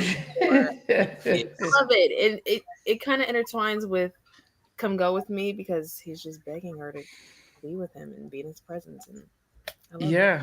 I love it. Yeah. I mean, I think I like I'm Sorry song more than a Come Back Home. Than a Please Be With Me. I think there's something about I'm Sorry, give me another chance, one more night, But please, definitely. I wonder how you started off. So we're gonna write a song. What can we call it? Should we call it Please? I don't think it's starting off. Can we add another Please? And they would just say, let's please, and definitely a nice track. And that's your number 4. VJ, what's number 4 for you? My number 4 is Christopher Williams' biggest, huge, humongous song. It's the biggest song he's ever done. Sampled in 13 songs, including Notorious B.I.G.'s Machine Gun Funk, 50 Cent's Dreaming, KRS-One's I Can't Wake Up. Produced by the wildly underrated Stanley Brown. It is obviously Dreaming. I don't think it fits on this album, as I think I talked to you about that, Stevie. It was created before this album was created. Yeah. It feels like they just added it on. New Jack Swing a bit before this, a year before. But Dreaming is at number 4 for me. Yeah. How can it be at number 4? I'm just like, it's because the greatest songs New I Jack listen Swing to- record ever recorded. This I is the think- problem with this track. It was either a protest vote for me at number 12. Well, I won't give it away, but it's just No, it's a great. No, if you talk about it as a New Jack Swing track, it's arguably Great. one of the Ever best New Jack recorded. Swing tracks ever created, no doubt. But Ade, I think you said it best. You said you prefer the ballads of this gentleman, Christopher Williams, to the up-tempo tracks. And that might give you an idea about the direction my number 1, 2, and 3 might be going. Yeah. So Dreaming is number 4, unfortunately. Okay. On another day, it might be number 13. it I don't shouldn't know. even be. I don't think it should be in this chart, but carry on, carry on, Nando. I think when I think about my number 4, I probably when I started doing this album, I thought, okay, I've already got my number 1, 2, 3 locked down, and let me see what and build everything around it. And but I was surprised that this moved to number 4 and didn't make the top 3. And to think that this was this producer's first solo production that went to number 1 is it's an amazing feat, and it is Dreaming. And I'm glad it was on the album, because even though it's in some cases they list as a bonus track, but I'm glad it was on the album because it wasn't one of the greatest sound music R&B music movie soundtracks, but to put it on there for people to remember that this was him was definitely a good thing. Maybe because I've listened to it so many times and I'm familiar with it, so I knew what to expect. It's almost like when we did the Poison album, and I can't remember. I think Sheldon didn't put he was the only one that didn't put Poison at number 1 because he had something it'd been listened to, or when we did or somebody not putting Motown Philly as number 1 because it's like you've listened to it so many times, and that probably happened with Dreaming. Yeah. That's a great way of presenting that case, actually. What you just said, that's exactly it. Yeah, because when you listen to the album as a whole and you're relearning it and going through it, songs change around, and then you would then think, okay, I like Dream, but I haven't heard this in a while. Actually, it was a really nice track, and that's what happened with me. So my number 1 everyone would almost fall off the seat when they heard my number 1, but Dream is a number 4 for me. Okay, number 3, Stevie. We're down to the top 3. This should have been my number 3. Should have been number 2. My number 2 should have been 1. But anyway, it's at number 3, and it's Please, Please, Please. The backing vocals are just oh my gosh! Oh my goodness! The production, the backing vocals alone on this track they're just absolutely stunning. It kills me, this track. I mean, it really kills me. I could be on the bus coming home from work, and I'm screwing my face, and people are me on the bus. What's wrong with that guy? I want to go, please go loud on the bus, but you can't do it, can you? You just can't do it. People look and think I'm mad. Tonight, oh, my face when I'm listening to this track on the bus on the way home. Deary me. Firstly, I would love to be a fly on the wall on that set bar. And what did you say? Your number 3 was meant to be number 2, and 1 was 2. Yeah, no, this should have been number 2, and my number 2 should have been number 1. Okay, so your number 3 is number 1 now. No, number 2. No, number 2 should be number 1, but number 3 should be number. It'll work out. I'll explain it later. It'll all fit. Okay. Right. Okay. Day, what is number 3 for you? My number 3 is Every Little Thing You Do. This is, I think I said this before with Where's the Love. This is another up-tempo beat that I actually like his voice to be on, and it fits perfectly like with Dreamin' and Where's the Love, which finding out Kenny Green is on Where's the Love has made my night. So thank you. Like, I love intro. So it's like, wow, I had no clue. So thing you do is number 3. We're all here to learn. Yes. Number 3 for you, VJ. Number 3 was sampled in one track by an artist called Ferrari Jackson. Got a song called "Got a Chance" in 2011. It's not a bad song, but not as maybe no. Produced by Kenny Smooth, Darren Piano Man Whittington, written by Kenny Green and Christopher Williams. Just the idea that Christopher Williams and Kenny Green can be on the same song absolutely blows my mind. On another day, this song would be at my number 1. There's no doubt about it. I played this to Monica today, and she said she was asking me where would this song be, and she said, I think I might put this at number 1.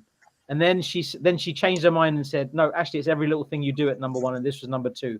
But for me, my number 3, Where Is the Love? What a song. And Kenny Green and Christopher Williams together on a song. Yeah. What? Yes. Think about Yes. Insane. That's my number 3. Okay. Yes. It's everyone has spoken about number 3 from and it's Everything Little Thing You Do. I think it's a shame that whoever the female who did the main backing vocals is not credited. Mm-hmm. I think it's as much of a crying shame as Tammy Lucas not getting credited on Goodbye Love, as we've said, because it was supposed to be a duet and Jean Griffin and then just turn her down, so she was supposed to sing more. But she made this. I won't say she made. It was parts of the song because it was so pronounced, just continuously, and then the way I think you could tell that Christopher Williams had so much in his reserve when he was singing this. It just like, man, it felt effortless as he's singing it, and then she's like, okay, I'm going to keep up with you in this one. Don't worry, I've got this. That's the difference with Good Loving compared to that where Mary felt like she couldn't keep up with Christopher. In this one, she felt like, yeah, I can handle that with you. Yeah, I know in the credits it just says Kamar Griffin is from the Three Boys from New York, so he's the writer, producer, and I'm sure he did some of the vocals, but it's the female, so it's the female that was so pronounced. Oh, I'm not sure what's happening. Yeah. So Every Little Thing You Do, beautiful, beautiful track at number 3 for me. Yeah, and good choice. And Namdi, it's like what you say. Like it's supremely frustrating when an artist, a writer, a singer doesn't get rightful credit, or credits are stolen from them. So she sounds amazing. I'm going to find out who that artist is. Yeah, please send it. And just because I have to say this to Marco, it's not Mary J. Blige we're talking about, bro. Yeah, I'll ask Crystal Johnson as well because she's on all over this, and ask her who else that she knows did this, and then even Kamar as well. All right, we're down to the top 2. Stevie, what's number 2? I don't know whether to make a dramatic change here or not, because I know what the best track on this album is, the standout track, and it's like I say, it should be number 1. But my number 1 it's a protest vote. It really is killing me. What I put at number 1, I don't want to be at number 1, but I've no other choice to put it at number 1 because of how I feel about it. But this, all I see is the best track on the album. This is the standout track by a mile, and it's at number 2, and it should be number 1. That's all I'm going to say. Do I need to say any more about this? This is the best track on the album. By a mile. Look, it's just that's a number 2. We'll get to number 1 in a minute, Mike. No, tell us what is it about All I See that you like, Stevie? What is it about this song? What is it? For a start, I think this is the best vocal performance on the album. For a start, the vocal on this is unbelievable. The production, the background again, the background wailing. Oh, the start of it. Every night and day I pray with the instrumental. You would bring your love back my way. I want you in my life so you can marry and make a wife. Every night and day I pray that you would bring your love back my way because I can wait another day. So why don't you stay? Every night and day we pray. Oh, then he just goes off and give back to me. Oh, whoa. I really wanna stay. Why didn't they make a 6.5-minute extended version? Because that's what they should have. Oh, there was a Ike Lee remix of this. That was never. They didn't Yeah, release. don't reveal There that. is a version. Don't reveal that nugget, VJ. Don't reveal that nugget. It's just never. I got think played. Benzin is right. I probably it's surprising it was the first track on the album, because it takes its time to start off. But it probably says, "Wow, look at this track." But I did think about that too. That if maybe every little thing you do could have been the first one and stuff. But yeah, okay, a day. Almost like you fallen asleep, or you the singing was just a little too much for you there. What was what's number two for Oh you? no, I didn't fall asleep. I'm just waiting to get to my number one, so I can. Okay, what's up? My number two is "Don't You Want to Make Love." I love this song. Maybe I should have put a little bit in number two, but like I said, I love his ballads, and this is. Okay, what did you make of it? And I'm glad that somebody put it so high. It's such a great song. I'm so glad you put it at number two. It feels rude to put it like where we've all put it. I put it. Oh, it's just. I'm so glad that somebody's put it high. To a day, you put it at number two. Am I losing? The rest of us feel less bad. Am I losing connection? What do you say? Am I losing connection? Yeah, you seem No. to be a little. Am I You losing do seem to connection? be a little bit. Yeah. You were, but A little, are yes. you back? Can you hear us? Yeah, I can hear y'all. Okay, so you can hear me? Okay. Yeah, you were off, but Okay. you're back now. Yes. "Don't You Want to Make Love" is my number two. Amazing song, very sensual, very slow. I just love his voice. Oh my gosh, he might be top 5 vocalist for me. Yes. Wow. Yeah, I think, as I always said, I think he's probably. I think if I've got Luther as always at number one, but I think he'll be my top three. This male vocalist. I think Luther's just on another level. Yeah, but anyway, we'll do that another show. But yes, definitely a good choice. VJ, what's number two? That's number two for you. So, number two, I agree with everything you said, Stevie. This probably should be at number one. It's all I see is an incredible song. It's so good. It's a 10 out of 10. It's not one of those songs which is, could they improve it? Could they do something to it?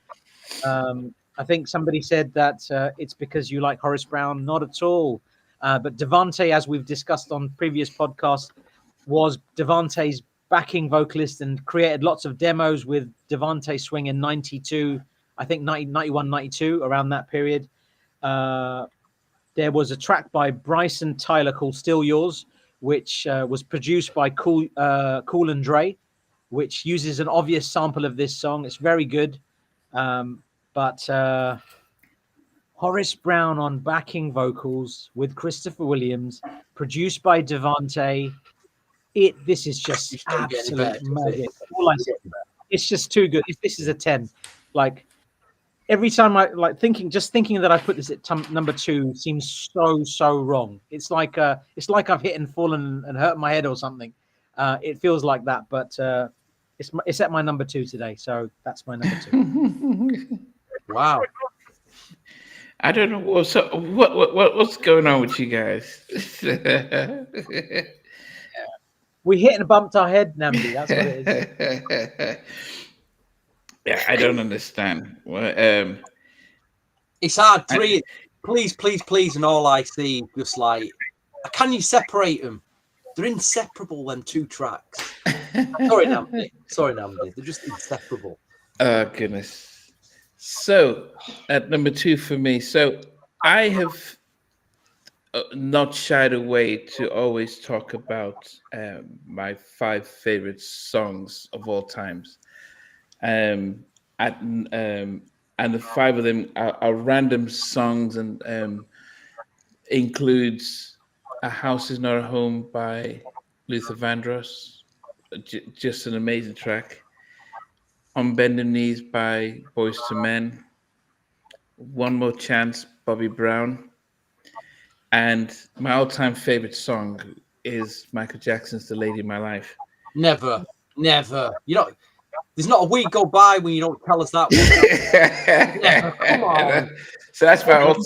Is that a new nugget? Is that a new That's my nugget? all-time favorite. First time ever? And in that top 5, and Christopher knows this, is All I See. It's in my top 5 songs because I know the lyrics, the phrasing. It's just an amazing stuff. So of course, when we did this album, it's like, okay, that's it. I've already got number 1 down. Let's just build around that. But I made a change today because I said I wanted to. I know this song so well, but let me give everyone else another chance. And in the midst of that, another song kind of gave me, as an album, another song sort of just pushed its way ahead as a package for the album. And so at number 2 for this album review is All I See. My gosh. What? Randy, what's happened to your head? All I See okay? is sadly at number 2, but this is because I'm reviewing the album and I've had to sort of sink into the album for the past 2 weeks. And so I'm like, okay, I already know this song. So almost like, yeah, I know what you can do, but I haven't heard you in a while. And I actually like you now. So even though All I See is in my top 5 all songs of ever, for this moment in time, it just fell to number 2. But it's not too hard for it to regain its crown at a later date. But for today's episode, All I See is at number 2. You know what that means, don't you, Namdi and VJ? It's down to a day to save this podcast. It's all 3 of us. All I See at number 2. It's down to a day. She needs to save the goddamn podcast tonight. Oh, yeah. The women are smarter than the men. That's for sure. See, we're hoping when men become fools, you can see it tonight. When men become fools, this is what happens exactly. Goodness. So, Stevie, from 12. Deary me. My hell has frozen over. Forgot down goes. What's that? Down goes All I See. Down goes All I See. Oh, down goes Fraser. Down goes Fraser. Down goes Fraser. Yeah. That moment it's one of them moments, isn't it? Oh, goodness. All right, Stevie. My number 12 was Come and Go With Me. Number 11 was Don't Want to Make Love. Wow, number 11. Number 10, Where Are You Now? Number 9, When a Man Becomes a Fool. Number 8, Good Loving. Number 7, Changes. Number 6, Let's Get Right. Number 5, Every Little Thing You Do. Number 4 is Where Is the Love? And number 3 should have been number 2, Please, Please, Please. And number 2, All I See, should have been number 1. But it's not. So what is the number 1? And I did say to you guys before we started this podcast, I dropped a voice note in the WhatsApp group going, Are we really going to include this track in the top 12? Can we not include it? It's like Guy record their first album and then they release My Fantasy on a soundtrack and then they release The Future. Now imagine if they'd have put My Fantasy on The Future, it wouldn't have fit. It just wouldn't have fit The Future. Like that. That's a great example. I had 2 choices with this track. Either as a protest, put it at number 12, or I go with my gut, knowing that it's, for me personally, it's one of the greatest New Jack Swing records ever recorded. The start of it, when he opens his mouth, don't wake me, I'm dreaming. There's no better start, no better vocal start to any New Jack Swing ever than that. That wins it alone. So, reluctantly, I don't even want this to be number 1, but it is. I love this record so much as a New Jack Swing fan. It's at number 1, and it shouldn't be because it wasn't recorded for this album. And Uptown, you didn't need to put it as a bonus. You didn't need to put it as a bonus track. They didn't need to. Let me ask you a question. If you're looking at it just as an if you're looking at all the 12 songs as just 12 songs, doesn't matter what era they came from, what year they were made, Dreaming Yeah, would yeah, still be at yeah. number 1 for you. It makes sense. So you've Yeah. made the right choice, man. It's all good. It's a great choice, man. Stanley Brown, man. Stanley. Salute to Stanley Brown, man. What a fantastic production. Definitely. No pressure a day, but please save this podcast. It's on God. you. From Absolutely. 12 down to 1 a day. Okay, number 12, Where Are You Now? Number 11, Good Lovin'. 10 is Come Go With Me. 9, Let's Get Right. 8 is Changes. 7 is Where's the Love, which should have been higher. Now that I know what I know. 6, Dreamin'. Should have made my top 3 actually. 5, When a Fool Becomes a Man. 4, Please, Please, Please. 3, Every Little Thing You Do. 2, Don't You Want to Make Love? And number 1, this is probably the second song I ever heard by Christopher Williams when I found him as a teenage girl. And of course, he looks amazing in the video. And I don't know what it's called when people speak at the beginning of a song and then they start singing. But the black and white essence of the video, we have number 1, All I See, one of the greatest songs I've ever heard in my life. All I Give it a See. round of applause. Give it a round of applause. Thank you, please. You saved it. We're all idiots. We're all You're fools, mate. you're We're the all smart one. Yeah. I mean, as of course, normally it is, as I said, it's my all-time favorite Christopher Williams song. But, and I always say this for those who, when we pick an album to review, I just then that's it, shut everything off, and I listen to the album continuously for every day on repeat, so that I can just mule over it. And so it is a moment. So in that moment, I compile. So of course, all I see is no one can. If he's watch him perform that on Uptown Unplug, um, and it's just so effortless. And they had the backing vocals there, and he gave a nice extended version of it. But yes, all right. So VJ, 12 down to 1. Okay, my number 12 was Come Go With Me. Number 11 was Changes. Number 10 was When a Fool Becomes a Man. Number 9 was Let's Get Right. Number 8 was Good Loving featuring Mary J. Blige. Number 7 was Don't You Want to Make Love. Number 6 was Every Little Thing You Do. Number 5 was Where Are You Now? 4 was Dreaming. 3 is Where Is the Love? As soon as this podcast ends, all I see is going back up to number 1.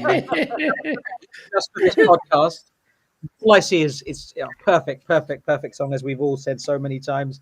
All I see at number 2, and that leaves one song produced by DeVante Swing, but I have a feeling that Daryl Pearson was more involved in this song than DeVante was, and I think Daryl Pearson isn't given enough credits. He's only credited as a co-producer. This is very Daryl Pearson-esque, written by Christopher Williams. You've got background vocals by Andre Wilson, Horace Brown, and Christopher Williams. This song is perfect, and it's as good as All I See. If anything, you might put it a notch below, maybe, but on today's podcast, I'm putting Please, Please, Please at number 1 because it's incredible.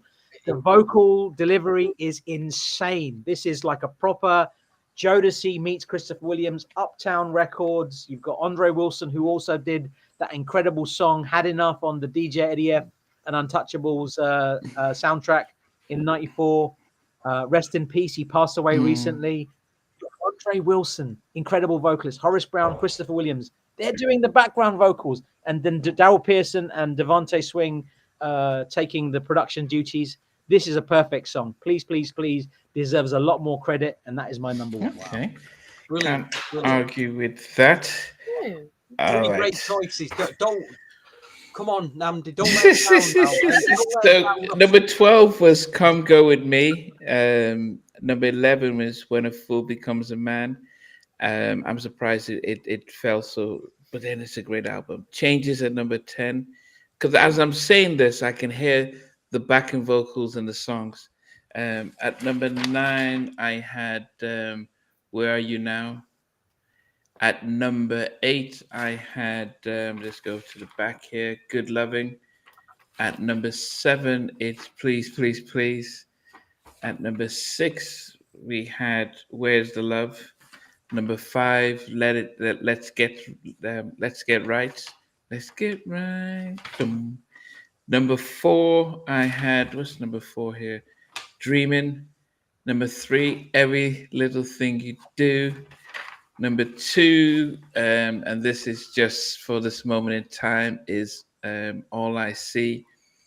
And actually, the one song that every time I kept playing this album continuously, that stood out. And again, I keep talking about how this album, what makes this album so good was his backing vocals. Don't you want to make love tonight? Wow, I'm This was produced by Yes. Soul Convention. Yes, man. Mark Rooney and Oh, Carl thank you. Morales. Mark Rooney and Carl Morales. They did Father MC's stuff with Jodeci. Now I can't remember now. Treat him like. Treat 'em, and they did a number of those tracks with on Father. But and Mark is an amazing singer, but the consistency of don't you want I'm sure this is Crystal, but the female, the vocals, just don't you want it just at a steady pace, like he's singing and going all the place. And so don't you want? And I'm like, wow, I just loved how the backing vocals just stayed there, and he was going all the place doing vocal gymnastics. It's 6.5 minutes long.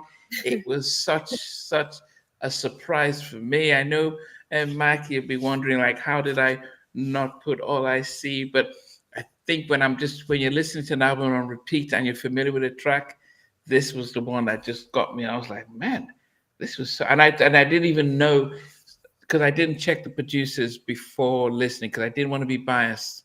Because if I had known, Mark and Carl did this, Mark Morales and Mark, I would have just been like, oh, these guys. I listened. It's only today that I looked at the producers, but this was the song that got me. That's like the 100 to 1 horse at the races, isn't it? It's like, well, you know what? Yeah, I'm going to put a £10 on that 100 to 1 horse, and you know what? He comes in. He ends up at number 1 on his chart. It's so nice that you and Ade have put that up so high, because it's such a lovely song. It's such a great song. Yeah, it is just the vibe, as I said. I think he was saying that it's unfortunate that it peaked at number 63 and a bit. It's a great album. I think there's no real records of how it sold. This is where industry politics happens. You know, Father MC, his Sexist Law was an amazing produced album, but they didn't want him to put 69 as the first single. Now, Father MC said that was his first platinum single, but it angered a lot of people, who protested about the vulgar lyrics. Think about 69 back in the day compared to now. And MCA just pulled the promotion, and their album didn't. And that's what was said. So when you upset the wrong people, they just say, well, Jimmy Kimmel is finding that out now. We can cancel you. Doesn't matter how much you invested, because we've got people that we answer to. So unfortunately, this amazing album had all the ingredients to become a triple platinum stuff. And supposing it blew up, he who knows what would have just happened on Uptown. But anyway, yes.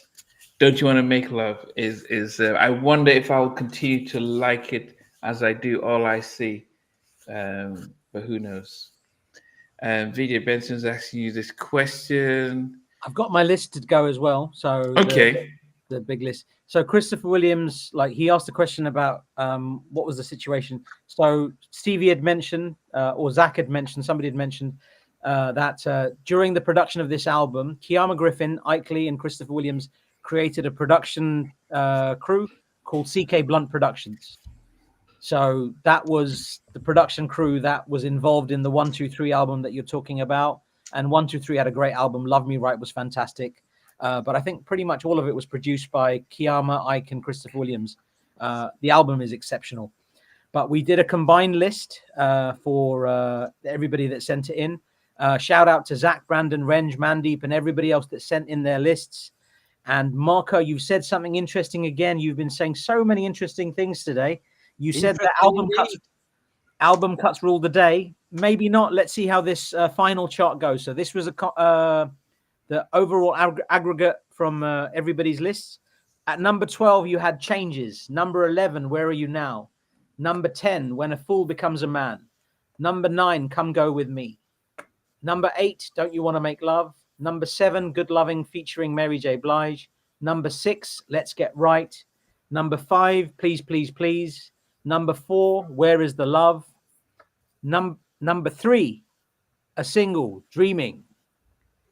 Number 2, All I See. And number 1, Every Little Thing You Do was number 1. That was the most popular. I can believe that. But small margins, and the top 3 were all singles. So yeah, that's how it looked in the end. Yeah, it's quite easy because I started off by thinking that this was going to be All I See, Every Little Thing, and Dreaming, and then everything was built around. But as I said, when you listen to an album and go into it, you definitely, it wouldn't surprise me if this album did go platinum, but they didn't release the figures, and maybe as a form of punishment. Because Christopher, if you watch him on Song, he admitted that he went around and busted the out office of MCA and Uptown execs, and really, and and he was a big guy as well. So it's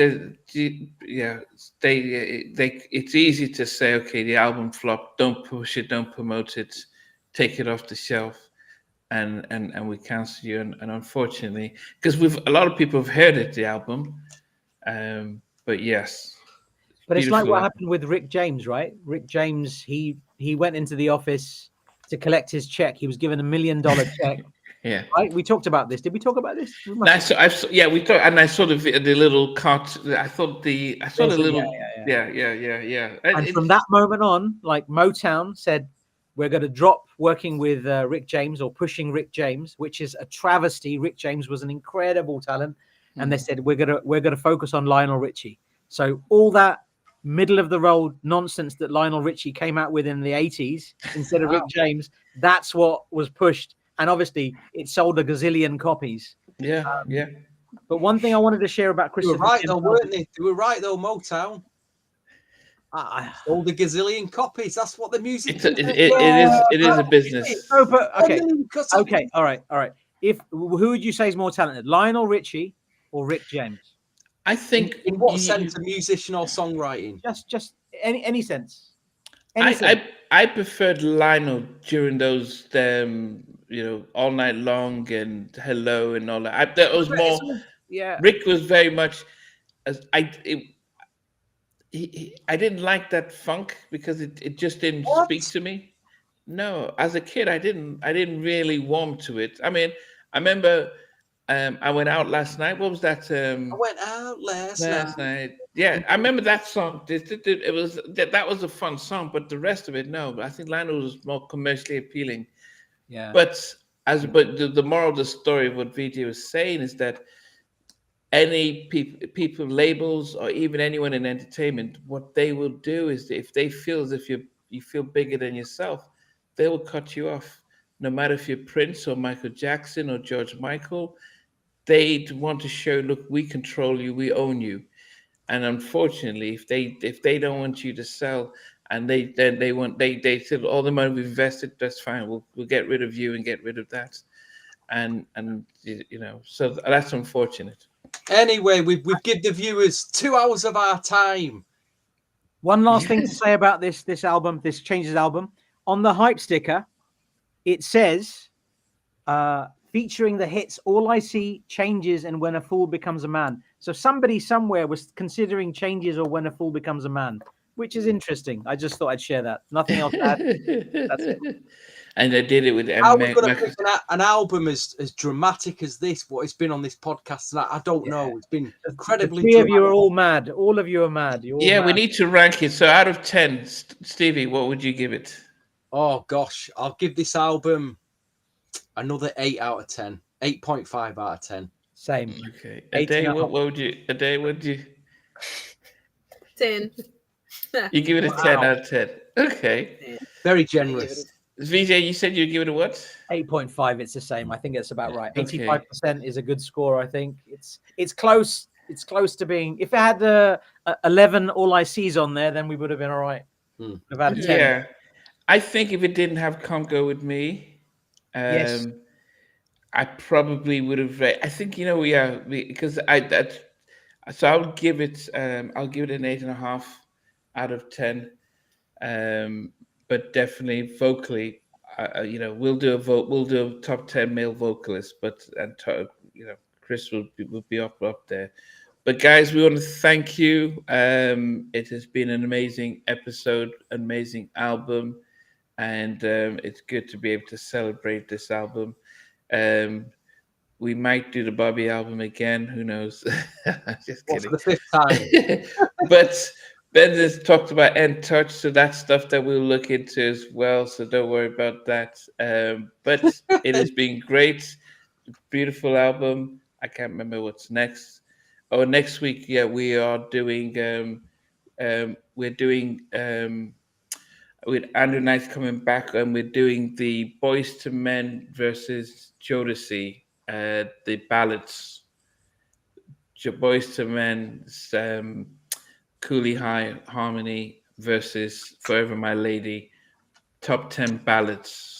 So it will be definitely. Oh, hey, how you doing, Total R&B? So yes, we're gonna do 5 ballads from both albums each, and then ranking our top 10. So whether it's Forever My Lady or Please Don't Go, we'll see how that goes. So that's gonna be an interesting one. But from each and every one of us, thanks to you guys. So people are just rating it 7, 8. Some of you gave it a 9. That's really good. As we always say, we can't do this stuff without you guys who are tuning in and giving the comments. You make it, especially as it's live. And we will see you next week. Be blessed. Have fun. I'm dreaming. I'll be dreaming all tonight. Hey guys, thanks for watching. Thanks for being a part of Halftime Chat. Please remember to subscribe, share, and comment. But most importantly, why don't you become a member of Halftime Chat? We've got amazing videos, amazing perks, and being able to support the channel. But anyway, thanks for watching. Take care. I never participated in that kind. And somewhere in between us, or even loving us, on which I didn't miss you really. What was it like growing up? She's still making an impact on 4 houses down. I have a couple of pieces. Trying to get this one and that one. That works for you, but just for me, No. Okay, you're okay. They don't understand what Jodeci's Boyz II Men and all spirits.